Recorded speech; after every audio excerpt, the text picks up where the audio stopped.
噔噔噔噔噔噔，大家好，今天是2025年8月26日，大家早上好。早上好，大家。今天由我和王太给大家带来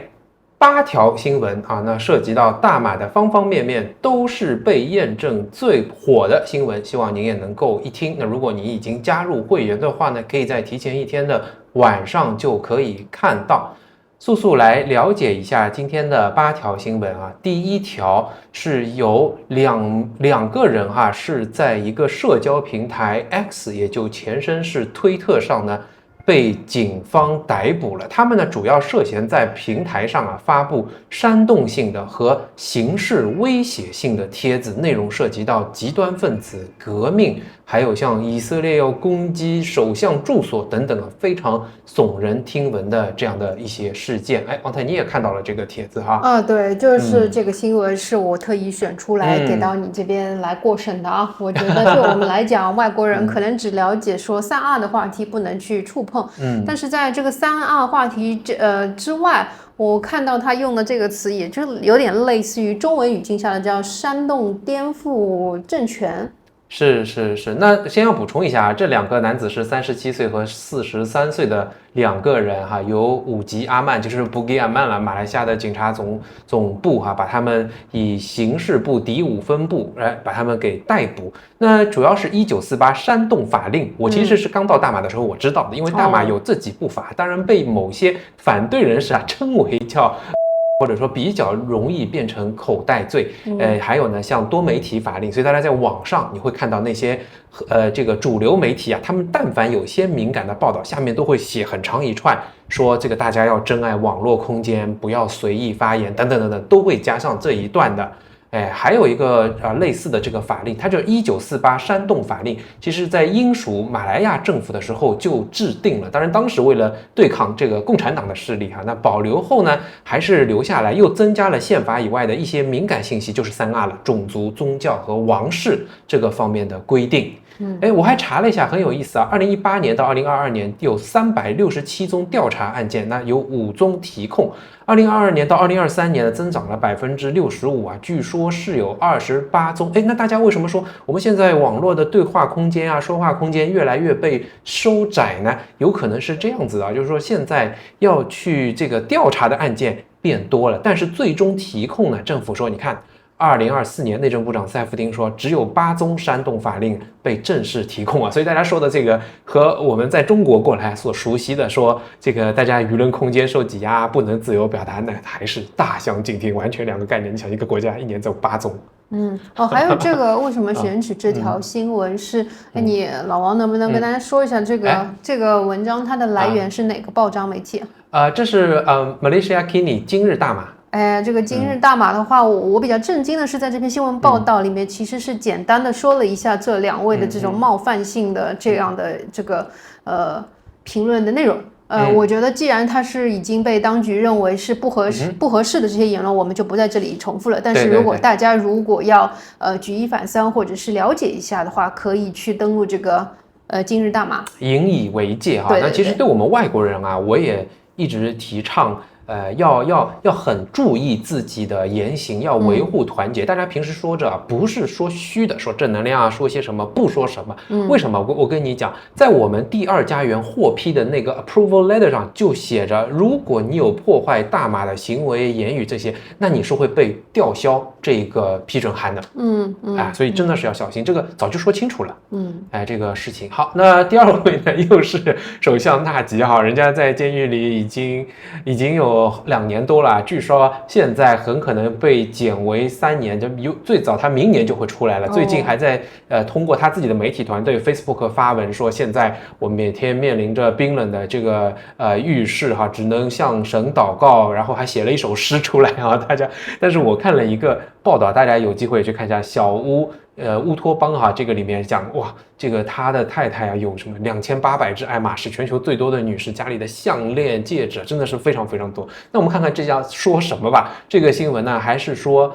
刘特佐的一个律师吧，就是高等法院审理他们当时涉案的 SRC 国际公司对纳吉提出的11.8亿美元的诉讼中呢，辩方律师称刘特佐独自利用 SRC 公司谋取私利，而无需纳吉来参与，就是说很多事情他是不知道的，可能因为这个案件很复杂，有很多独立案件还在审理过程中，所以又在说起这个事情。就是纳吉的这个律师啊，他好像是把这个信息带到了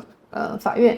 并且他不光说到自己是没有这个 involvement， 他还提到说他当中是在了解一些蛛丝马迹之后，还进行了这个劝阻，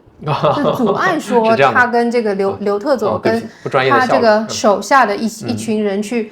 conspiracy 去做合谋去做这样的一个事情。那这个律师也在今天跟法庭这个陈情啊，他说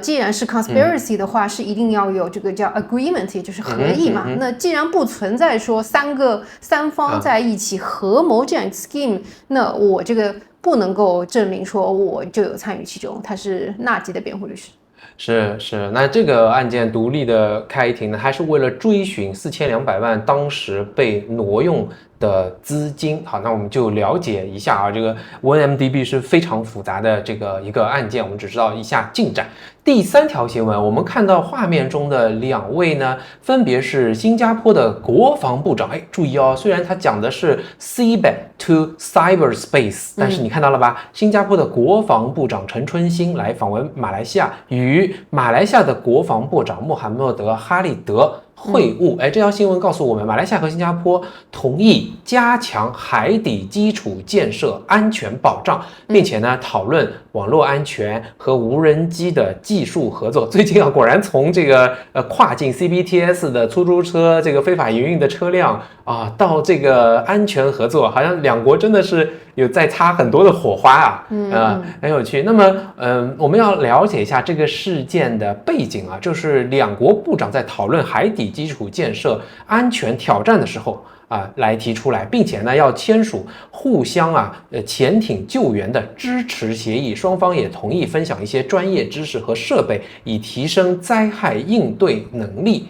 这个新闻呢，我是去查了一下比较有意思的是，像这个大马到新加坡的这个海底光缆1870年的时候，英国就通过叫全红线连接新加坡到槟城奠定了基础。2023年呢，新加坡拥有26个电缆的登陆点，计划到2028年要增加到40个。其实这个事情的背景我们已经调查过了，来为大家解读。第一，你知道像大马不是一直在建数据中心嘛，要发展 AI， 那么它很重要的就是要有更大的数据就有一个字节单位很大，叫太字节那大马这个数据量已经变得很大，而且正在希望吸引像谷歌、微软这些公司来投资数据中心。而新加坡你知道吗，是全球几个重要的服务器站点中的一个。海底光缆是承载着全球95%的数据流量。新加坡是一个重要的亚和欧这2大洲之间的一个数据的这个中心，所以很需要它。并且呢，你看它一个是信号来，一个是能源回。大马呢会有一些海底管道要输送天然气这些能源，它能够支撑马来西亚20%的公共收入，还有新加坡的这个能源需求。其实还有个背景，因为之前南中国海的这个争议这个马来西亚必须要绕行这个海底电缆，增加了很多的成本，所以呢，他们双方的直接合作我觉得是很好的。对，而且好像去年年底到今年年初，就是马来西亚跟新加坡邻国我也不具体说是哪些国家了，也是有好多起的这个海底的光缆遭到这个袭击破坏。对，这很有趣，都是属于 APEC countries。OK， 好。那下来我们来看第4条新闻。这个新闻我们看到的，你看这个周期是沙巴或者说有些人说你不要说州沙巴州不再列为马来西亚国内生产总值贡献前6周啊，比较有意思呢。当我去 search 它整个新闻，一样的说沙巴和 GDP 的时候，发现2024年的9月说沙巴终于列入了大马贡献的前6周，就去年有一个类似的新闻。前6周就是它的 GDP 的贡献率是前6 top 6。对2023年呢，沙巴 GDP 贡献率为5.3%，整个大马的 GDP 5.3%由沙巴贡献的。其实今年呢降到了5.1%，但是无奈呢它的 peer 进步太快，而沙巴呢经济增长放缓至了1.1%，所以呢就跌出了这个前6。沙巴呢它的经济主要是依赖农业还有采矿这些。县政府呢是 GRS 它声称已经在疫情之后恢复了，州的政府收入有70亿令吉，觉得是很高的，是盈利的但是呢这相关的公司90%都是亏损的，他们大概一个州一年呢 GDP 在700-800亿令吉这么多，然后呢又说这个归因于它的一个天气异常，还有呢像农业棕油的这个价格下跌受到一些影响。那么是不是这样的事情呢？我又接着去查了一下，你知道像棕油，那么在大马哪些地方哪些州还会比较多的这个出产？我觉得应该是柔佛吧。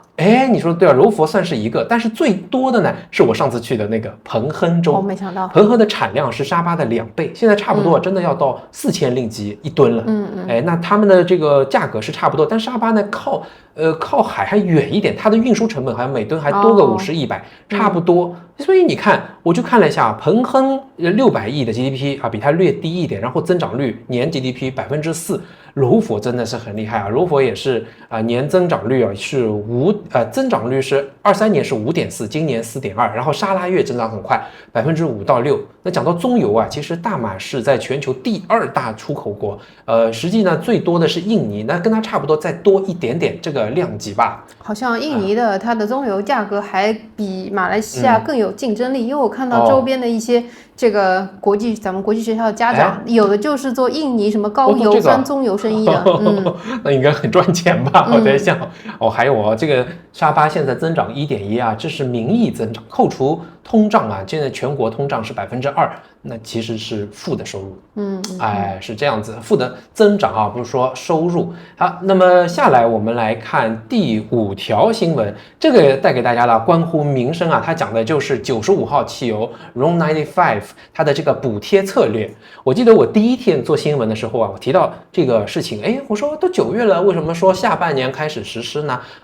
原来就是从1978年开始呢，大马就是它用财年3月1号即为这个财年开始。那么呢9月确实就是下半年，之前安华就说了嘛，我补贴是下半年实施，后来呢现在一直在细化标准，目前的打算就是到9月底就公布一些详细的标准。上次呢还说这个85%的大马公民不受影响，15%呢会受到一些影响。我们前2天在说的，它那个汽油每1升是降了6分钱，没降最早呢是要说从2.05降到1.99降掉6分。那现在呢是说补贴，只不过呢争议的焦点就是怎样识别出大部分的人，而排除掉一些有钱人，这是基本的策略。可是为什么又有这样的事情而不直接补贴呢？是因为政府他希望原先每年补贴200亿令吉而降到120亿令吉，所以才要看我怎么筛选出部分的人有这么一个事情。对。这个挺好的，因为他降补贴的话，也是他是降他自己的财政赤字的一个比较 powerful 的一个 solution 嘛。是。那好像也听说外国人也会在这次补贴之外嘛。绝对是之外的，就是马来西亚人都要排除掉15%的有钱人 T15 T15。那安华呢在7月份呢还提出一个方案说，其实可以这样来他们原先有一套系统叫 SARA，就是给 B40 的人领补助，你到油站里面他又利用 ATM 的机器，只要插 MyCard 卡，那就可以识别你来给你补助。可是呢你要打油就要在每个油泵上面再加上一个读卡器，这是现在的计划。所以那个人家也有计算如果你5000个加油站就配合 SARA 这套系统，每个站加6个油泵，其实呢你前期的成本先要大概花掉2.25个亿，每年维护成本呢5000万总共呢5年运营成本大概也要5个亿马币左右。不过呢，最终可以节省80亿，就是说每年也有个6%到7%的长期可回收的一个效应，主要还是为了降低一些补贴，但又得补贴。哎呀，反正这个事情是这样子的。明白了，明白了。OK，下来我们看接下来一条新闻啊，你看这个是叫零工嘛，对吧？这个王太很熟悉，今天做了一些 search。2025年呢，零工工人法案首次阅读提交，就是一读呢提交议会，旨在为大马有120万零工工人提供正式的认可和社会保障。哎，这个周末和中国现在强制的社保有点时间线很对齐啊。2023年8月21呢 ，Grab 马来西亚就警告不要仓促做规定哦。2023年在8月份的时候呢，还有其他公司也代表这个表达一些担忧，仅到8月25日啊，也就是这一次的时候呢，法案首次阅读，就是这个首读了啊。那王太来告诉我们一下他的一些里面背后的新闻和这条涉及到一些什么，好吗？如果你看这条新闻，你特别是结合多家媒体的这个英文媒体的这个报道来看的话，这是一部我觉得非常先进的这个法律。先进。你刚刚提到说中国的这个全民社保运动啊，从内容上来看是完全不一样的，因为这个我们中国跟马来西亚的用工结构就不一样。首先这里面是叫零工，这个保护零工的这个法案。所谓的零工是什么概念呢？就是它并不是一个所谓的它是有一个 employment contract， 它里面有很大的一个范围，它包含了说我们常见的各种平台的，他们叫 P-hailing， 还有这个 E-hailing platform 上面的这些可能像骑手啊、送外卖的，然后还包括大量的这个 freelancer。甚至于包括像演员这些群体，他们也是在这个里面的。然后第二个呢，需要澄清的是，就虽然大马有1.4个 million 的这个零工啊，但是这个零工不一定会被这个法案保护。为什么呢？这个法案现在它的一个适用的群体，首先是马来西亚人。有马来西亚国籍的，第二个是持有马来西亚 PR 的，这些人才是这个法律所保护的群体。外劳就很难了，是完全不会在这个里面 cover 的。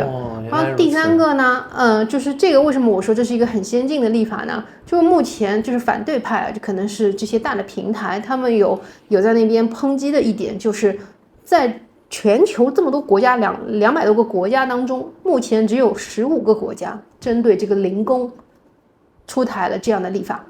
马来西亚又不是超级顶尖的发达国家，为什么现在就要施恩雅慧现在就要做这样的事情？这不是太超前了？但是你可以想象的话，就是马来西亚如果它的一个经济程度，它现在只是以这样的水平，它能够提出这样的立法的话，那是不是它的这样的一个怎么说呢 ？good intention， 还有面向这个社会普罗大众的这个劳动者零工这个群体的保护，是不是真的是非常先进的一个意识呢？是社会的进步吧。对，然后最后一点我想说的就是这个法案，就是这个 first reading 这个提交者他在这个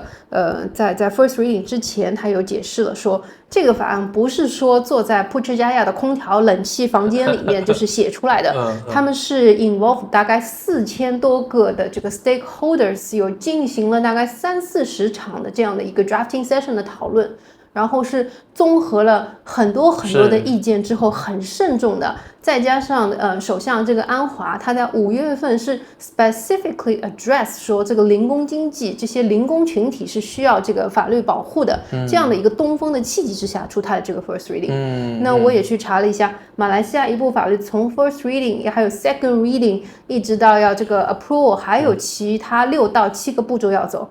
意味着应该还有6个月左右，最快6个月左右的时间要去过审。好的，所以我们就拭目以待吧。我了解他的背景还是挺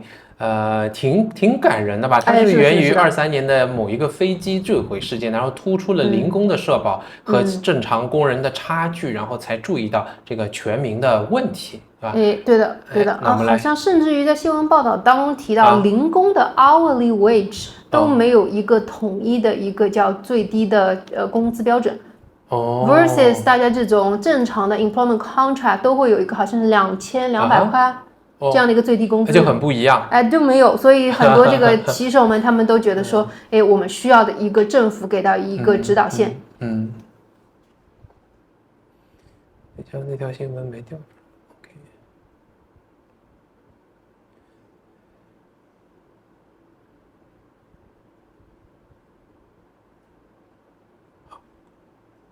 第7条新闻啊是说，怎么有个律师啊，他1250万的诉讼请求，被驳回了这个是吧？我看的吧。好的，那我来报一下名字吧。高等法院驳回律师叫韩尼夫·卡特里·阿卜杜拉对巫统及其领导层提出的这么多金额的法律费用诉讼，裁定其服务属自愿性质，而无付款协议。好，那王太来给我们介绍一下这个有点像故事一样啊，这条新闻到底说了些什么？它的背后是一些什么？今天这条新闻也是热度非常的高。我以前又是一个搞法律的人士，我又看的这个又特别津津有味，然后就顺藤摸瓜看了很多八卦。首先就是这位叫做这个哈尼夫的律师啊，应该在马来西亚政坛也是属于一个掀起过很多波涛的这样一个大人物啊。他的最著名的这个关系应该就是和贵国的这个前首相马哈蒂尔之间，他们在2016年的时候就共同就是作为这个马哈蒂尔是联合创始人之一建立的这个政党。这个政党好像被大家就是简称为叫土团，土团党嘛，土团党。那么从这个从筹划，从这个筹划开始，这位律师就在这个案件当中，他就变成说，这个土团党的他的这些政党的constitutions 宪章啊，还有很多这种规则性的文件，就是他来起草的。字面意义上的始作俑者，始作俑者。然后后面到了这个土团这个政党，针对这个纳吉和他的那个政府当时提起的这些亏空那个国库啊，还有这样的一个腐败案件，提起诉讼的时候，他也是代表这个土团这个政党啊去应诉。OK，对，然后他表示呢，自己从2016年一直到喜来登事件之前，都长期提供了这些这个服务。OK，他就应该得到这个总计是1250万令吉的律师费。OK，那么这个很有意思的就是，你看这个法官的这个判词是非常有意思的，他认为说，首先这个律师跟这个政党之间并没有一个书面的。或者说是一个正式的协议，就是有法律服务的协议。那么何来说你向他提供这个法律服务是有依据的？第二个，你在这个提供法律服务的这个5-6年的时间里面，从来没有向这个土团这个政党提交过这个账单，让他们去付款。也从来没有过，所以他推定你这个是属于自愿性质的法律服务，并且呢，他还说，就是你给这个政党提供这些事务啊，不管你是去代表政党去应诉也好啊，你这是为了是公共利益，这是一个 broader 这个 purpose 在这个其中，你更加不能 specifically 说这个是属于你跟他之间有一个契约关系，然后别人就欠你钱。总之看起来啊，他那些服务的。这个雇主现在已经其实是没有什么能力再去付他这时候提出来啊，是不是也有一些这个中间关系啊微妙的变化？我看也确实挺难得到支持。那个政党这一派其实它是有三方被列为了被告，一个是这个政党本身，第二个就是慕尤丁。对，当时就是在他提供法律服务那个时期的这个主席，还有就是他的那个财长。还有一个是他的总秘书长，也是被提起了这个诉讼。但是就是这些被告们，他们摘得很干净。他们说你啊，跟这个以前的纳吉，跟以前的马哈蒂尔，你是他的个人的这个法律顾问，这不是我们政党的法律顾问。后来我就想，为什么是这个样子？不是联合创始人吗？我再去看了一下，我才知道，原来马哈蒂尔是很早，就是在2020年左右的时候，就和这个政党已经决裂了，也就是著名的这个喜来登事件之后就已经割席了。是。好的，那我很不容易啊，我们也了解到一些的政治啊，如有什么说的不太对、不太好啊，请大家就尽量批评，好吧？不好意思，我还想再说一句，就是这个律师，我还去查了他的八卦，他有一个很著名的这个案件，我比较感兴趣的是2019年的时候，他作为这个 leading attorney，他是提起了针对马来西亚国家，就是作为一个被告，他去提起说国家违反宪法，建立了这个华校和淡米尔学校。这很多都是在博取眼球吧？我觉得华小和淡小的。教授华语的资质不是受宪法保护的吗？他说就是这些华小跟淡小就是在这里面使得这学生啊，他用的不是这个国语，你知道吗？就是国语就是马来语。但是好在这个案件经过了3次审理，一直到2024年，这个案件是并没有被最高法院去支持。最后就是大家没有裁定这是建立华小跟淡米养校是违宪的啊。所以你看啊，讲法治的地方啊就是这么好。大家知道，有些人说，大家知道在中国最高的法是什么法吗？叫领导的看法。好，最后一条轻松一下，我们来看啊，今天有点长，谢谢大家陪伴到这里啊。那么最后一条要讲的是马来西亚的美食，在2025年的大阪世博会特别美食调查中获评为最受欢迎的选择，领先谁呢？澳大利亚和意大利。我都不知道4月开始好，鼓掌啊！4月开始，这个大阪的世博会啊就已经开始了。那他们呢有一个 TV 啊，这个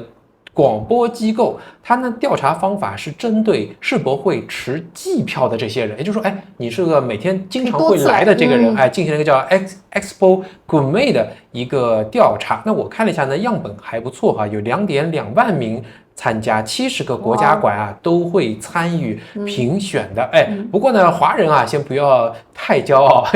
我看了一下，打分口味独特性占40%，受欢迎程度30%。比如说很多大马的排队都长达2小时，文化展示20%，因为还有一些氛围音乐这个表演穿插在其中的。价格与性价比呢占10%，这里面就有很多好玩的。大马的馆呢平均得分4.2，领先澳大利亚呢4.0，和第3名意大利亚等等并列第3的有3个国家3.8分，还是略微领先个5%的啊。那主要是什么？它的罗迪前奈每天出售1000到1600份罗迪前奈我估计大概马来西亚展台是现场制作，这个就是很具有表演性的观赏，对，说是每日售出量最高，搭配咖喱酱和甜酱，也有观众表示，这个甜甜的味道很独特，很好吃。那边呢还要卖椰浆饭、沙爹、乐沙、娘惹糕点，主要是这些。那么肯定是清真啊，各种各样的东西。而罗迪前奈呢，刚不说性价比要达10%嘛，罗迪前奈卖的很贵啊，你猜猜看多少钱？猜猜看有的说很贵了，成令吉15令吉，1680日元，50令吉一份。大家觉得这个酥脆口感也很好，获赞很多，但这个价格也被有一些人呢诟病。无论如何这真正的国际赛场上，无论是一个怎么样的一个调研，大马的美食呢也还是胜出了，无与伦比的。确实，这些就是代表大马的美食啊。虽然我觉得没有这个我们爱吃的那些我就不说名字了，这个有一些可惜啊。但是就是我觉得排到意大利排到那个意大利、澳大利亚前面，对，排到意大利前面也真的是说明实至名归这意大利毕竟也是传统的美食制度，对吧？是的。好，那就是今天如果您喜欢的话，还是请您点赞、打赏、订阅我们的网站在这里请您上去看一看，支持一下，也让更多的朋友知道我们每天为大家精选的当日最热门的新闻。明天见，拜拜。明天见，谢谢大家的收听收看。